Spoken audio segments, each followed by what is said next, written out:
জয় গুরু, সুপ্রভাত, হরি ওম। ওম অখণ্ড সংহিতা বা অখণ্ড মণ্ডলেশ্বর শ্রী শ্রীমৎ স্বামী স্বরূপানন্দ পরমহংসদেবের অমৃতময় উপদেশবাণী, 14 খণ্ড। সভ্যতার মাপকাঠি। পৃথিবীর কোন জাতি কত সভ্য জানিতে চাহ? বৃদ্ধদের প্রতি তাহার তরুণদের ব্যবহার তাহা হইলে লক্ষ্য করো।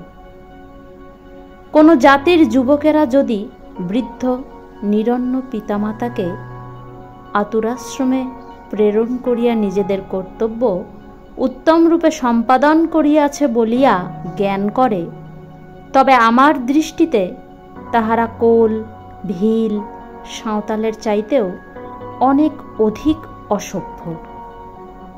কোল, ভিল, সাঁওতাল বৃদ্ধদের পূজা করিতে জানে, বৃদ্ধ পিতার জন্য নিজে উপবাসী থাকিতে জানে। কামান্দা গিয়া বিদেশীর জাহাজ সমুদ্রে ডুবাইতে জানিলেই কেহ সভ্য হয় না। সভ্যতার মাপকাঠি দুইটি, একটি নারীর সতীত্ব, অপরটি পিতামাতার প্রতি কৃতজ্ঞতা জ্ঞাপনের শক্তি, সাহস ও অভ্যাস। হরি ওম।